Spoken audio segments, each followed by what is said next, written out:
You are watching The World 24/7 on the NDTV network. I'm Parmeshwar Bawa. Let's begin with the top stories you need to know. United States President Joe Biden says in a letter on X he is stepping aside as a candidate in the 2024 election. Despite weeks of speculation about when or whether Biden would bow out, many Democrats were stunned once he finally did. The Democratic National Committee chair says that Democrats will undertake a transparent and orderly process to select a candidate who can defeat Trump in November.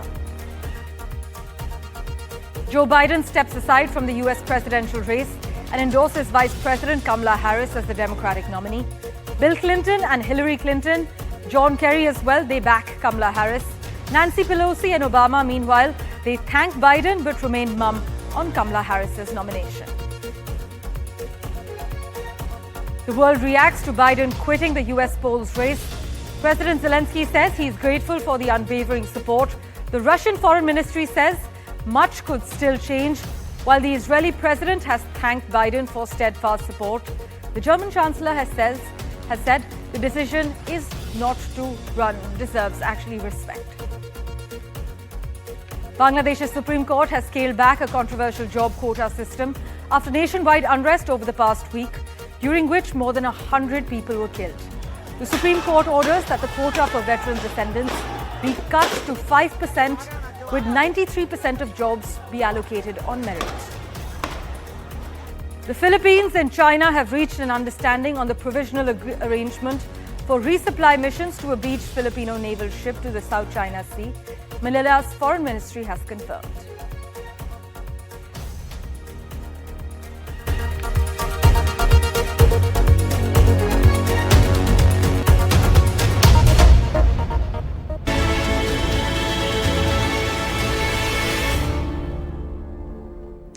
Well, it took Joe Biden a long time to get here. It's only been 24 days since the disastrous debate with Trump. We don't know how long Biden had been in decline prior to that, but one thing is certain. The earlier that clock starts, the worse it reflects on Biden as well as his team. Senior Democrats, including some of those who have been named as possible contenders for the presidential or vice presidential nomination, endorsed Kamala Harris for the nomination, meanwhile, just late last evening, within hours of Biden announcing that he would be dropping out of the race. And donors, meanwhile, rushed to donate to the party, with $30 million raised by Sunday evening. This is according to New York Times analysis.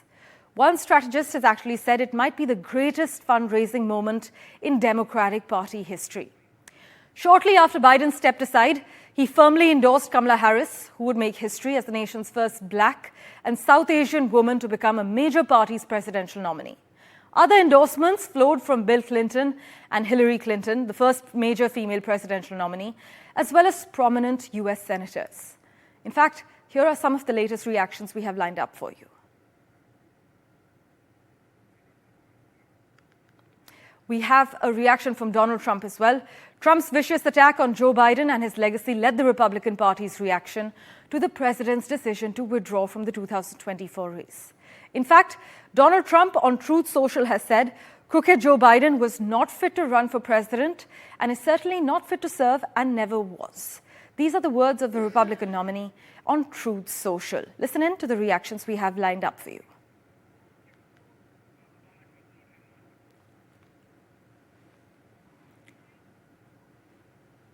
Right. Joe Biden has been one of America's most consequential presidents, as well as a dear friend and partner to me.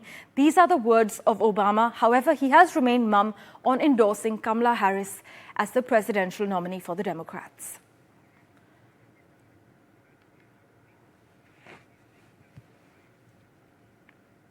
Well, in stepping aside, Joe Biden has flipped the script.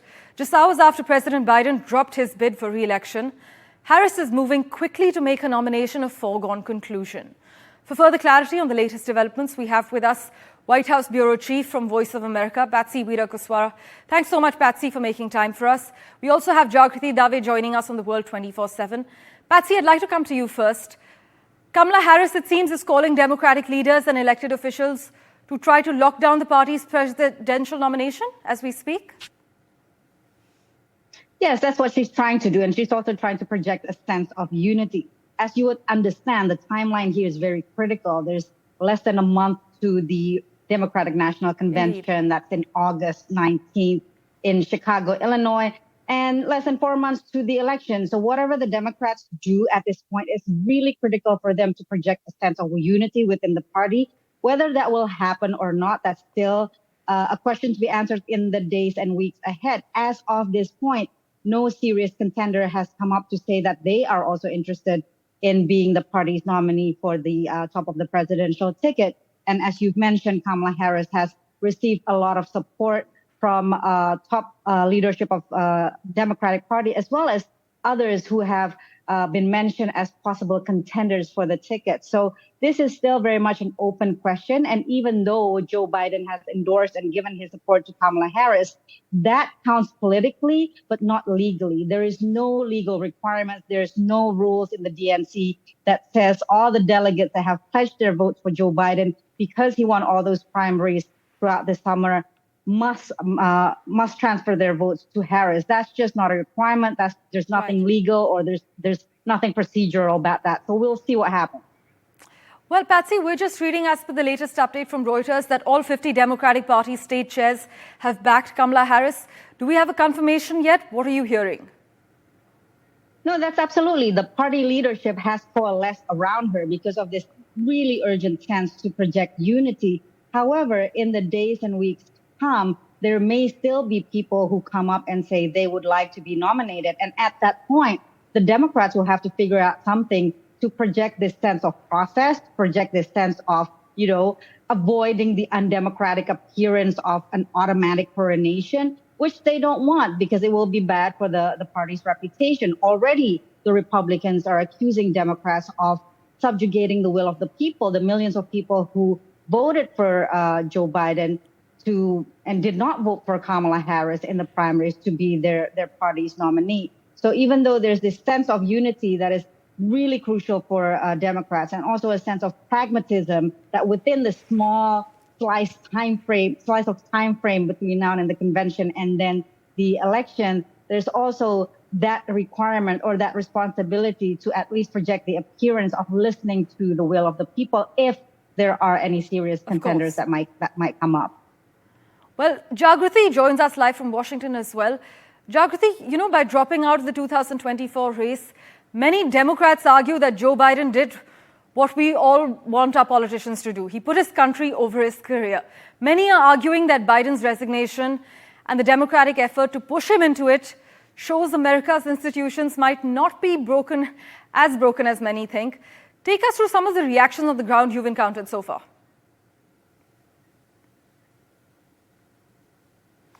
Well, I think you're right. I mean, Joe Biden, to some extent, is clearly reflecting this, that he is talking about putting the needs of his party and country first. And the reactions from people like former House Speaker Nancy Pelosi, former US President Barack Obama, they've all alluded to this, saying that, Joe Biden has put the needs of the country, the needs of the party first before his own ego. And, there's been reporting that says that both Obama and Pelosi were two of the top Democrats who behind the scenes were privately expressing their concerns about Joe Biden's viability to continue running at the top of the Democratic ticket. So I think this is part of the narrative that I think is going to be developing over the next few days as the Democrats try to regroup that, the Republican vision, Donald Trump's vision for America is so very different from the Democratic vision. Yes, there's been chaos over the last few weeks, but what the Democrats have done is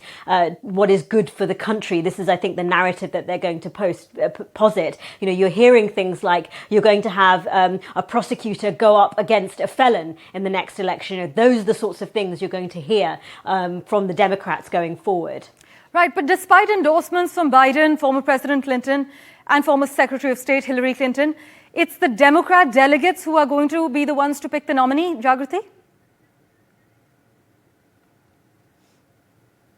Absolutely. So whilst Kamala Harris does have an advantage with the name recognition, being part of the Biden-Harris ticket, it's not a foregone conclusion. It will be made official, whoever the Democratic Party nominee is, at the convention in August.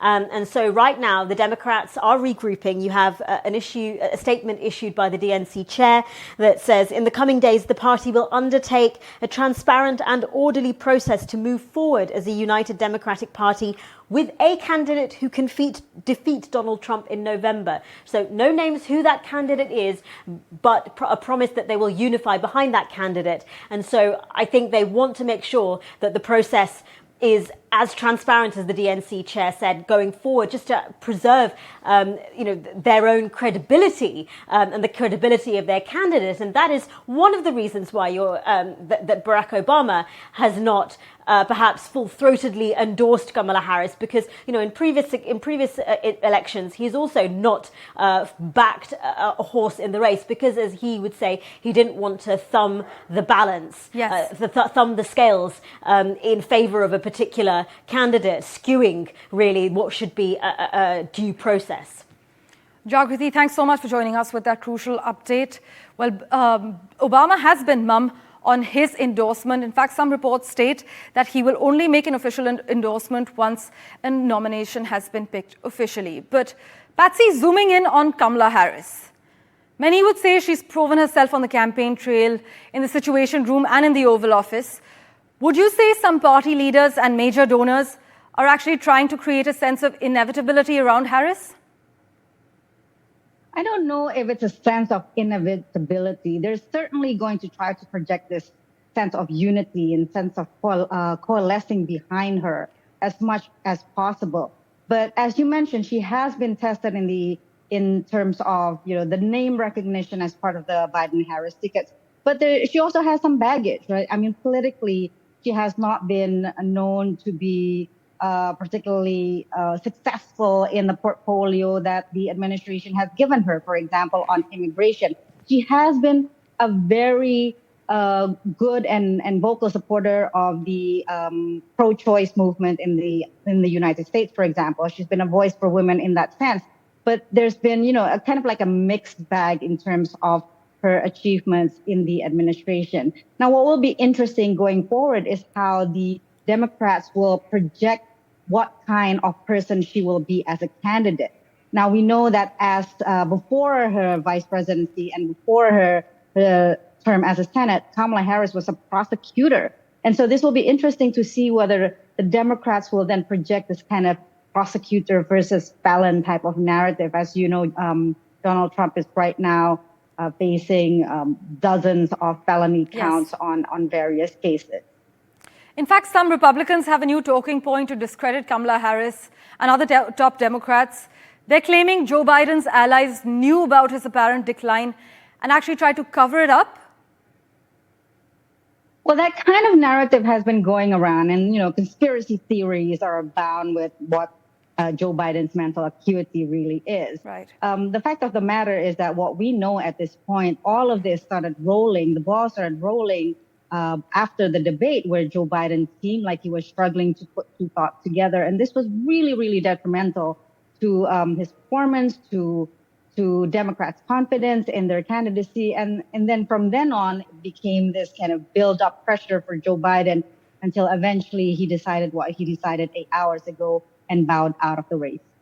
In fact, Patsy, some state party chairs have called for the nominee to be chosen at the Democrat convention.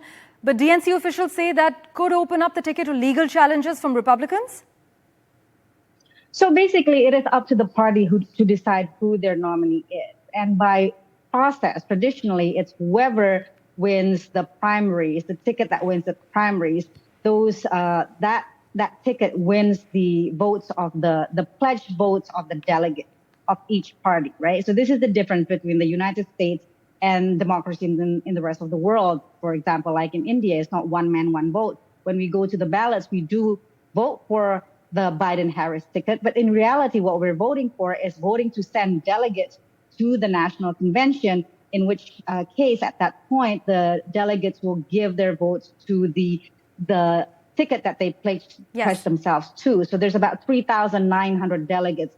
But this pledge can be changed. And that's what the Democrats are trying to figure out now, whether they can coalesce behind one candidate and decide on a nominee by the end of the convention.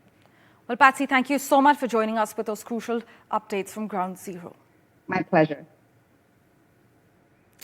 Well, with that, we're slipping into a very short break. But on the other side, my colleague Maha Siddiqui joins you with the Executive Director of the Observer Research Foundation from America, Dhruv Jaishankar.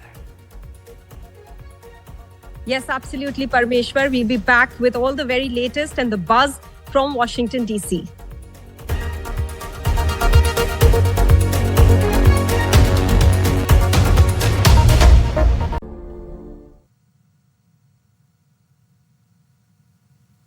While recovering from COVID-19, President Biden made an announcement that his closest allies had been pushing for over a couple of weeks now. President Biden has decided to step aside as the presidential nominee and running for a second term for the president, making way for a new Democratic presidential nominee. So what does it mean for the November elections? I have with me the ORF America's Executive Director, Dhruv Jaishankar, to talk about that.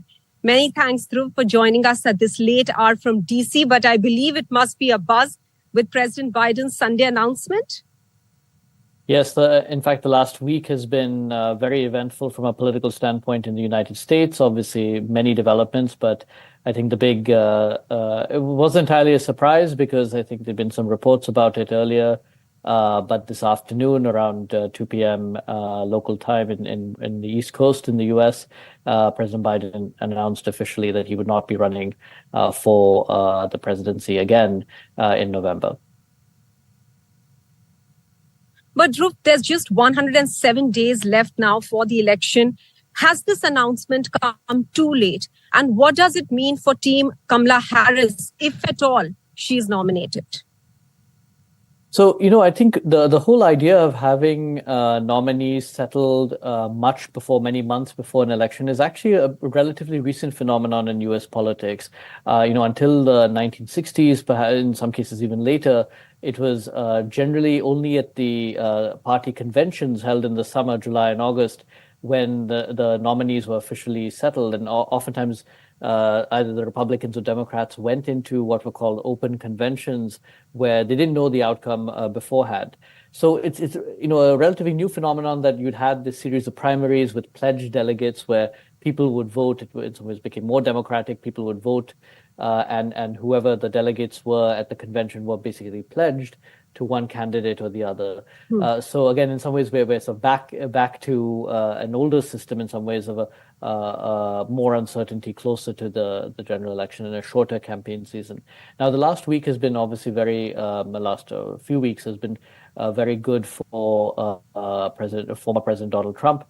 He has, he had a number of developments, including the convention, the vice presidential nomination of J.D. Vance. He had obviously in the middle an assassination attempt, and obviously the debate performance of Joe Biden. So all of this has sort of given some wind behind the sails of the Trump campaign. Now, with Biden announcing today that he is not running, although he's endorsed Kamala Harris, we'll see, and several other leading Democrats have endorsed Kamala Harris. We'll see over the next few days and weeks whether she ends up being the consensus candidate or whether there's some contestation within the Democratic Party. But this has obviously, been a bit of a game changer. But Dhruv, we haven't seen some of the biggest names, Democratic names there. Consider Barack Obama here, Nancy Pelosi here, immediately backing Kamala Harris. We've only seen that coming from President Biden himself and from Bill Clinton. So where does it leave her at the moment? And are there any other names as well? Any surprise candidates who might like to throw their hat in the ring? It's unclear. Again, there's some rumors doing the rounds. We'll see what announcements there are. Again, we don't know. For some of the party grandees, such as former Speaker Nancy Pelosi, former President Barack Obama, may not want to tilt overtly before the convention in favor of one candidate. Although in both their cases, they have past associations with Kamala Harris, and it's quite likely at some point they will back her, whether overtly or not. Nancy Pelosi also, being from California, has supported her in the past, as has former President Barack Obama. So I think it remains to be seen. Several others have, people who might otherwise think of running would be looking at the vice presidential nomination. Who does Kamala Harris pick to be her running mate between now and November? So all of that will be clarified in the next few days and weeks. But it remains to be seen whether any major Democrats choose to contest Kamala Harris's nomination. Obviously, her being the sitting vice president and having the endorsement of the sitting president will carry a lot of weight. So she obviously starts in a very strong position.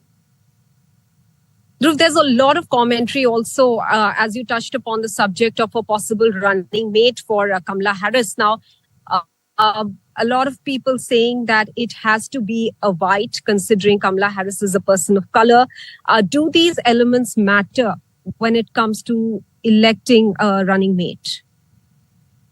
Well, obviously, I think they want a ticket that appeals to key constituencies. And ultimately, this election, like a lot of US elections, this election will really be determined by 6 states, 6 or at most 7 states, and with a very large, in each of those 6 or 7 states, a very small number of independent or swing voters who are still undecided about whether they would vote Republican or Democrat. So I think the key element is who do they think will appeal to those key swing voters in those 6 or 7 key states, many of which are in the Midwest or Arizona, Georgia, what is called the Sun Belt. So I think these are the considerations that are going into the vetting process that will obviously start from today. The challenge, I think, is while each of those states has some popular Democrats, many of those Democratic politicians don't have much name recognition outside of their home states. So, for example, Pennsylvania, Illinois, the governors of those states who are Democrats are quite popular within their states, but don't necessarily have. There's a senator from Arizona as well who seems to be under consideration. They don't seem to have yet have national name recognition, and that I think is still a bit of a challenge. Finally, 2 more questions before we let you go. One about the possibility of a competitive process still. You have said that things aren't absolutely clear at the moment, but if it's not a competitive process for nomination of a Democratic presidential candidate, does that open up again for criticism from the Republicans?